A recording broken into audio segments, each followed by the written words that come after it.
Stadium ভাড়া করে নিয়ে নিউজিল্যান্ডের বিপক্ষে একমাত্র টেস্ট ম্যাচটি খেলতে এসেছিল আফগানিস্তান। অবশেষে পঞ্চম দিনেও মাঠে গড়ালো না ম্যাচ, পরিত্যক্ত হয়ে গেল নিউজিল্যান্ড বনাম আফগানিস্তানের মধ্যকার একমাত্র টেস্ট ম্যাচটি। প্রথম দুদিনে খেলার অবস্থা থাকলেও পিচ ঠিক করার নামে ভারত করেছিল চালাকি, তবে তারপরে শুরু হয়েছিল বৃষ্টি, আর সেই বৃষ্টি কান্না হয়ে জড়ল রশিদ খানদেরও। ক্রিকেটের ইতিহাসে 91 বছরের মধ্যে এই প্রথম টেস্ট যেটি একটি বল না করেই সম্পূর্ণ পরিত্যক্ত হয়েছে। টাকার কামলা সাকিব আল হাসান দেখেন ইংল্যান্ডের কাউন্টি লিগে গোল্ডেন ডাকে আউট হয়েছিলেন, এরপরে ব্যাট মাটিতে বাড়ি মেরেছিলেন। কতটা রাগ সাকিবের, বল হাতে জাদু দেখিয়েছেন। তবে সাকিবকে টাকার কামলা কেন বললাম সেটা আমি আপনাদেরকে ক্লিয়ার করছি। বাংলাদেশ জাতীয় দলের হয়ে সাকিবকে কবে দেখেছেন টেস্টে 2 ইনিংসে 64 ওভার বল করতে? অথচ ইংল্যান্ডের কাউন্টি লিগে এই যে সাকিব খেললো, 2টা ইনিংস খেলছে আর 2 ইনিংসে 64 ওভার বল করছে। ঘর বাড়ি লুট করে ঘরে আগুন দিয়ে ঘর ছাড়া করেছেন, এখন আবার মামলাও দিচ্ছেন। দেয়ালে পিঠ থেকে গেলে সামলাতে পারবেন তো? দেশে বৈষম্য বিরোধী ছাত্র আন্দোলন চলাকালে মাশরাফি ও তার বাবার নেতৃত্বে ছাত্রদের উপরে আক্রমণ করেছিল।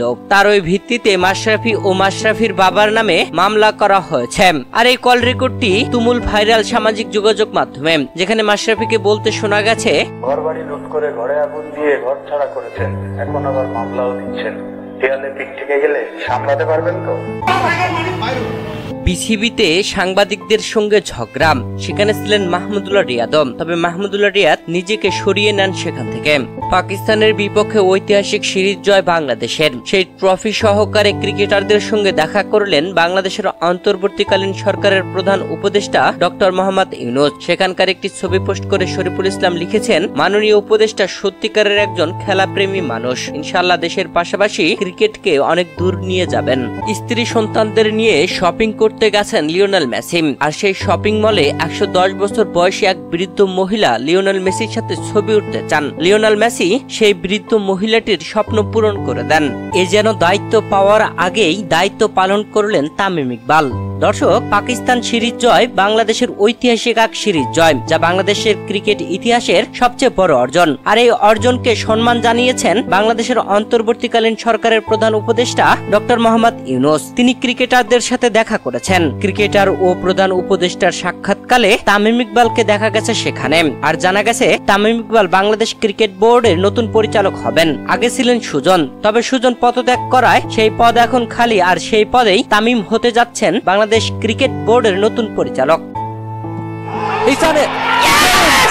সাকিবদের বিপক্ষে দুর্দান্তভাবে জয় তুলে নিয়েছে সমারসেট ক্লাব। যখন সাকিবদের ব্যাটিং ইনিংসে শেষ উইকেট, জয়ের জন্য দরকার 112 রান, সেই মুহূর্তে সমারসেট ক্লাবের ফিল্ডাররা সব ব্যাটারকে এইভাবে ঘিরে ধরে। দর্শক, কাউন্টি লিগে সমারসেট ক্লাবের কাছে সাকিবের ক্লাব সারে ক্লাব 111 রানে ম্যাচ হেরে গেছে।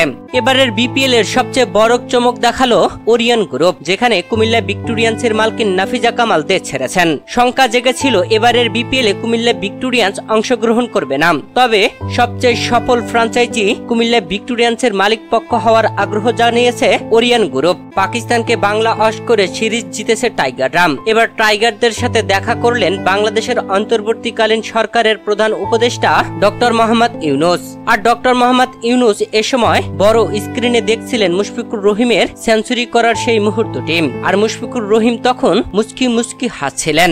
এটাই মেহেদী হাসান মিরাজ, কথা দিয়ে কথা রাখলেন। পাকিস্তান সিরিজে ম্যান অব দ্য সিরিজ জিতেছিলেন মিরাজ, আর সেই পুরস্কারের পুরো অর্থ দিতে চেয়েছিলেন বৈষম্য বিরোধী ছাত্র আন্দোলনে নিহত হওয়া এক রিক্সা চালকের পরিবারকে। এবার পুরস্কারের পাওয়া সেই পুরো অর্থ নিহত হওয়া সেই রিক্সা চালকের পরিবারের হাতে তুলে দিলেন মেহেদী হাসান মিরাজ।